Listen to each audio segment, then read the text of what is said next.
जय हिंद, नमस्कार साथियों। वीडियो को शुरू करने से पहले आपसे कहना चाहूँगा कि आज आप सभी इस वीडियो को पूरा जरूर देखें ताकि आपको पूरा सच पता चल सके कि आखिर आर्मी एग्जाम व एयरफोर्स रिजल्ट व एनरोलमेंट लिस्ट को लेकर आखिर क्या होने वाला है, क्या होगा। क्या टेक्निकल, ट्रेडमैन व क्लर्क वाले युवाओं को उम्र में छूट मिलेगी या नहीं। देखिए साथियों, आज हम इन सभी मुद्दों पर बात करेंगे, लेकिन उससे पहले आपको सिलसिलेवार कुछ बातें और बतानी है जो आपको जानना भी जरूरी है। देखिए, आप सभी युवा भी देख रहे होंगे कि एक के बाद एक लगातार हमारे हाथ से वो सभी मौके निकलते जा रहे हैं जिनसे हमें उम्मीद बंधी है, एक आस है कि युवाओं को उनका हक जरूर मिलेगा। लेकिन बीते कल एक मौका हमारे हाथ से और निकल गया, यानी हाई कोर्ट ने अग्निपथ स्कीम पर स्टे देने से मना कर दिया और कह दिया कि अब तो इस मामले पर 25 अगस्त को ही सुनवाई होनी है। देखिए, हम अभी भी कह रहे हैं कि अगर पूरी प्लानिंग और अच्छे लोगों की टीम बनाकर युवाओं के हक की यह लड़ाई सही से लड़ी जाती है तो मैं अग्निपथ योजना को वापस होने को लेकर तो कुछ नहीं कह सकता, लेकिन इतना जरूर है कि आर्मी एग्जाम व एयरफोर्स की अधूरी भर्ती प्रक्रिया को पूरा जरूर कराया जा सकता है। वो कैसे, इस पर भी अभी थोड़ी देर में बात करेंगे, लेकिन उससे पहले आपको कुछ और बातें भी जान लेनी चाहिए। देखिए, इन दिनों हुआ यूं है कि कुछ युवाओं को इस तरह का मैसेज दिया जा रहा है कि डी न्यूज वाले देवेंद्र सर भी अब पीछे हट गए हैं, वो अब युवाओं के साथ नहीं है। तो सबसे पहले तो हम उन युवाओं से ही पूछना चाहेंगे जिनके मन में इस तरह के सवाल हमारे लिए पैदा किए गए हैं, कि हम उन युवाओं से पूछना चाहेंगे कि आप ये बताओ कि हम दिल्ली किसके लिए गए थे, 2 बार जयपुर मीटिंग में किसके लिए गए थे। जब सरकार एकेडमी वाले और यूट्यूब चैनलों पर बड़ी कार्रवाई कर रही थी, उस वक्त सभी चुप थे। आपको पता होगा कि उस समय सिर्फ डी न्यूज आपके लिए लड़ रहा था, आपके हक की आवाज उठा रहा था, और अब आप कह रहे हैं कि डी न्यूज युवाओं के साथ नहीं है। चलिए, आप कहते हैं कि मैंने रविंदर जी से बात क्यों नहीं की, तो चलिए, अगर आपको सच जानना है तो आज इसका भी सच जान लीजिए। हमने रविंदर फौजी साहब को चलाकर फोन किया। देश में आगजनी की घटनाओं के बाद जब 20 जून को दिल्ली में एक बार फिर से आंदोलन की बात कही गई, तब हमने रविंदर फौजी साहब को कॉल किया और हमारी उनसे इन तमाम मुद्दों को लेकर काफ़ी चर्चा हुई, काफ़ी देर बात हुई है।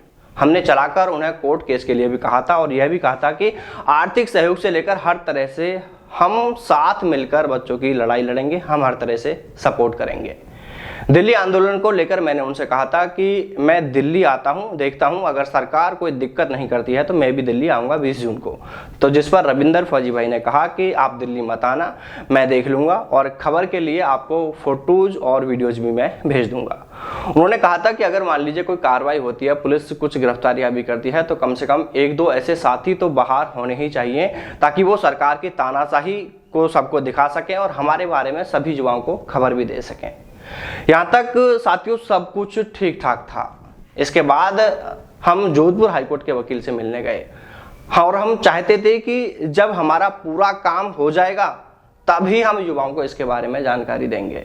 इसके लिए मैं, रामदेव जी और जयपुर से सुनील जी, हम तीनों मिलकर जोधपुर पहुंचे और हाईकोर्ट के वकील से भी हमने मुलाकात की, जैसा कि आप देख भी पा रहे हैं। आपको बता दूं कि मैंने सुनील जी व रामदेव जी को यहाँ के फोटो वीडियो तक लेने से मना कर दिया था। उनको मैंने कह दिया था कि जब तक हम किसी निष्कर्ष पर नहीं पहुंचते हैं तब तक हम कोई भी इसको लेकर वीडियो नहीं बनाएंगे। हमारी वकील से इसको लेकर पूरी बात हो गई थी और हम उन्हें फीस व बच्चों का डाटा देकर काम शुरू करने ही वाले थे। लेकिन तभी रामदेव जी ने उसके अगले दिन कहा कि उनके किसी सीनियर साथी से बात हुई है और वो कह रहे हैं कि हाई कोर्ट से कुछ नहीं होगा, हमें सीधा सुप्रीम कोर्ट जाना चाहिए।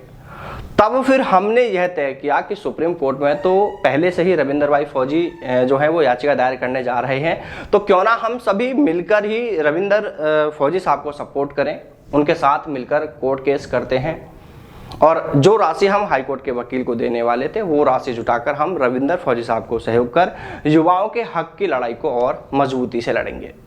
आपको बता दूं कि सहयोग को लेकर कई एकेडमी वालों से भी बात हुई थी, तो वो सभी भी सहयोग के लिए तैयार थे और इसी बीच मैंने रविंदर साहब को भी कॉल किया क्योंकि उनके साथ ही हम ये लड़ाई लड़ने वाले थे। एक नहीं, कई बार और कई दिनों तक हम लगातार उनको कॉल करते रहे, लेकिन उन्होंने हमारा फोन नहीं उठाया। मैंने उन्हें मैसेज तक किए कि सर समय निकालकर 2 मिनट बात करें, युवाओं के मुद्दों को लेकर कोई जरूरी बात करनी है, लेकिन आज तक उनका कोई रिप्लाई नहीं आया। इधर रामदेव जी, अलवर से शमशेर जी, जयपुर से सुनील जी और भी कई साथियों के मेरे पास रोज कॉल आ रहे थे उन दिनों। वो सभी पूछ रहे थे कि क्या हुआ, रविंदर जी से बात हुई या ना हुई। तब मैंने उन्हें ये सारी बातें बताई कि शायद वो किसी काम में बहुत ज़्यादा बिजी हैं, इसलिए वो मेरा फ़ोन नहीं उठा पा रहे हैं। जिस पर हमारे एक साथी तो इस बात को लेकर काफ़ी नाराज़ भी हुए थे और वो तो यहाँ तक भी कहने लगे थे कि रविंदर जी अकेले ही पब्लिसिटी लेना चाहते हैं। उन्हें यह लगता है कि अगर डी न्यूज़ और हम लोग उनके साथ आ गए तो उनकी पब्लिसिटी कम हो जाएगी। जिस पर मैंने मेरे उस साथी को कहा कि नहीं यार, ऐसा कुछ भी नहीं है, पब्लिसिटी की कोई बात नहीं है। लेकिन मुझे बस थोड़ा सा ये जरूर लगा कि यार पता नहीं इतने कॉल करने पर भी रविंदर साहब ने मेरा फ़ोन क्यों नहीं उठाया, वो मेरा फ़ोन अभी भी क्यों नहीं उठा रहे हैं। आपको बता दूं कि इसको लेकर मैंने रॉयल सोल्जर के संदीप जी को भी पूरी बात बताई। मैंने उन्हें कहा कि सर यार, रविंदर जी मेरा फ़ोन नहीं उठा रहे हैं, उनसे कोई अर्जेंट बात करनी है, क्योंकि संदीप जी और रविंदर जी की आपस में बातचीत होती रहती है। इसके बाद मैंने संदीप जी फौजी को भी कई बार इस बारे में कहा कि यार मैं रविंदर जी को कई बार से फ़ोन कर रहा हूँ, लेकिन वो मेरा फ़ोन नहीं उठा रहे हैं, मैसेज का रिप्लाई तक नहीं दे रहे हैं। मुझे उन्हें कई ज़रूरी मुद्दों पर बातचीत करनी थी, आंदोलन को लेकर या और ऐसी चीज़ों को लेकर। तो देखिए साथियों, अब हो सकता है कि आप में से कुछ साथी ये कहें कि ये बात आपने पहले क्यों नहीं बताई। तो सुनो, मैं सिर्फ इसलिए चुप रहा कि अब अगर कोई व्यक्ति, चाहे वो रविंदर जी हो या कोई और हो, वो युवाओं की मदद करना चाहता है, मदद कर रहे हैं, तो मुझे ऐसे समय में ऐसी बातें बिल्कुल नहीं करनी चाहिए जिससे कि कोई कंट्रोवर्सी हो या युवाओं का कोई नुकसान हो। इसलिए मैंने चुप रहना ही सही समझा।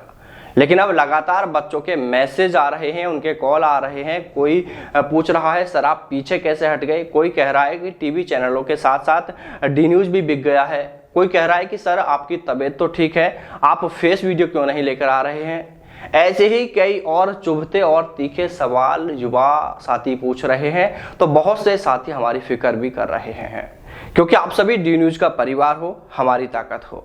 और अब हाई कोर्ट ने अग्निपथ पर स्टे देने से मना कर दिया है, तो अब कहीं ना कहीं ऐसा लग रहा है कि शायद यह अंतिम मौका भी हमारे हाथ से यूं ही न निकल जाए।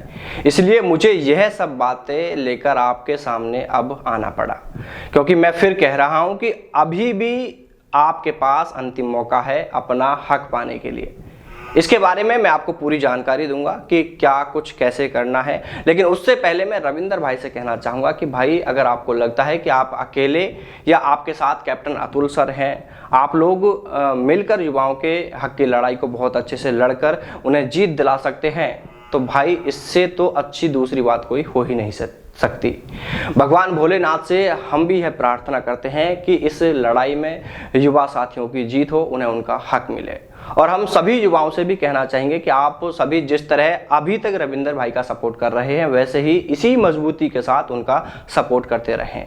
और रविंदर भाई, आपसे कहना चाहेंगे कि अगर आपको लगे कि हमें साथ मिलकर आगे की रूपरेखा तैयार करनी चाहिए, तो आप हमें मैसेज या कॉल कर सकते हैं, या अगर आप हमारा फ़ोन उठाते हैं तो हम आपको कॉल कर लेंगे। क्योंकि देखिए, 7 साल से हम पत्रकारिता कर रहे हैं, तो कहीं ना कहीं इतना अनुभव तो हमें भी है, ऐसे आइडियाज़ हैं कि हम किसी भी मुद्दे को कैसे हाईलाइट कर सकते हैं। अब मैं आपको बताना चाहूँगा कि जिस तरह से मुंडन कराकर युवाओं ने विरोध जताया अग्निपथ का, मुझे नहीं लगता कि इसको लेकर किसी भी न्यूज़ चैनल या किसी भी अखबार में कोई खबर आई हो। जबकि भाई, मैं आपको इतना कहना चाहूँगा कि अगर यही काम आपने हमारे आइडिया से किया होता तो देश का एक भी ऐसा चैनल से नहीं बचता जहां पर युवाओं की यह खबर नहीं चल रही होती। खैर कोई नहीं, अभी भी आपके पास में, सभी युवाओं के पास में समय है। अगर पूरी प्लानिंग की जाए तो बहुत कुछ किया जा सकता है। और हाँ, चलते चलते एक बात और क्लियर करना चाहूँगा। देखिए, हमारे और कैप्टन अतुल सर के बीच में कोई लड़ाई झगड़ा, कोई ज़मीनी विवाद नहीं है। हाँ, ये सही है कि कुछ बातों को लेकर हमारे और उनके बीच में कुछ मिसअंडरस्टैंडिंग हुई है। कहीं पर हमारे विचारों को लेकर मतभेद हुआ है, हमारे विचार नहीं मिले होंगे। कैप्टन साहब का हम सम्मान करते थे, सम्मान करते हैं, और हम सिर्फ कैप्टन साहब का ही नहीं, सेना के हर सिपाही का सम्मान करते हैं, क्योंकि सेना हम सभी के लिए सम्मानीय है। कैप्टन साहब से भी हमने संपर्क करने का प्रयास किया था, कॉल किया था, लेकिन उनके स्टाफ वाले चलो खैर, मैं यहाँ पर किसी को दोष नहीं देना चाहता, कह सकते हैं कि हमारा उनसे संपर्क नहीं हो पाया। तो कैप्टन साहब से भी कहना चाहेंगे कि हमारे आपके बीच में जो मतभेद या मिसअंडरस्टैंडिंग हुई है उस पर हम फिर कभी चर्चा करेंगे, मिलकर कभी ये गिले शिकवे दूर हो जाएंगे। लेकिन फिलहाल तो आपसे भी इतना ही कहना है कि आप अभी बहुत अच्छे से युवाओं का सहयोग कर रहे हैं और युवाओं ने भी आप पर बहुत विश्वास किया है। तो आप सभी मिलकर इनकी आगे की जो हक की लड़ाई है उसको लेकर पूरी तैयारी करें, आगे की पूरी रूपरेखा तैयार करें, जिससे कि इन युवाओं को उनका हक दिलाया जा सके। देखिए साथियों, मैं आप सभी से भी आखिर में कहना चाहूंगा कि डी न्यूज आज से नहीं, कोई 4-6 महीने से नहीं, बल्कि पूरे 5 साल से युवाओं के साथ खड़ा है, खड़ा था और हमेशा खड़ा रहेगा। डी न्यूज हमेशा सच के साथ रहेगा। मैंने आपको पूरी बात बता दी है, आपको जो सही लगे कमेंट करके बताए ना। और हाँ, आखिर में रविंदर भाई से इतना जरूर कहना चाहूंगा कि भाई अगर आपको समय मिल पाए तो मुझे सिर्फ इतना ही बता देना कि आपने यार मेरा फोन क्यों नहीं उठाया, क्योंकि बीते कल ही जब मैंने आपको व्हाट्सएप मैसेज किया था तो उस वक्त आप ऑनलाइन भी थे और आपने मेरा मैसेज देख भी लिया था, लेकिन फिर भी आपने उसका कोई जवाब नहीं दिया। और जब आप कल संदीप जी फौजी से फ़ोन पर बात कर रहे थे तो उन्होंने मुझे बताया कि शायद उन्होंने आपको यह भी कहा था कि डी न्यूज़ वाले देवेंद्र सर भी आपको मैसेज कर रहे हैं, आपसे संपर्क करना चाह रहे हैं, लेकिन आपने कोई रिप्लाई नहीं कर रहे हैं। खैर छोड़ो, आप मैं कहना चाहूँगा आपसे कि आप इन बातों पर ज़्यादा ध्यान ना दें, ज़्यादा समय इन बातों पर बर्बाद ना करें। आप जो काम कर रहे हैं, युवाओं के हक के लिए जो लड़ाई लड़ रहे हैं, जो उसकी तैयारियाँ कर रहे हैं, उन तैयारियों पर ही आप अपना फोकस रखें और इस लड़ाई को बहुत अच्छे से लड़ना है ताकि युवाओं को उनका हक दिलाया जा सके, क्योंकि अब यह आखिरी मौका है, इसके बाद युवाओं के पास कोई ऑप्शन नहीं है। इसलिए एक बार फिर बहुत अच्छे से विचार विमर्श कर लेना, बहुत अच्छे से सोचना कि कहीं पर कोई कमी नहीं रह जाए, क्योंकि फिर मैं कह रहा हूं कि यह आखिरी मौका है और जब तीर कमान से चल जाएगा तो वापस नहीं आएगा, फिर कुछ नहीं होने वाला है। बहुत अच्छे से तैयारी करके बहुत मजबूती से इस आंदोलन को लड़ना चाहिए, बहुत अच्छी तैयारियां आपको करनी चाहिए। मैं फिर कह रहा हूं, अगर आपको लगे कि हम कहीं भी किसी भी तरह से इसमें आपका सपोर्ट कर सकते हैं, आपके साथ मिलकर युवाओं के हक की लड़ाई में सहयोग कर सकते हैं, तो आप हमें जरूर याद कीजिएगा। हम पूरी तरह आपके साथ हैं, युवाओं के साथ थे, हैं और हमेशा रहेंगे। तो चलिए साथी, फिर मिलते हैं सेना भर्ती से जुड़ी किसी नई अपडेट के साथ। तब तक सावधान रहें, दलालों से दूर रहें, अपना और अपनों का ख्याल रखिएगा। जय हिंद, जय भारत, वंदे मातरम।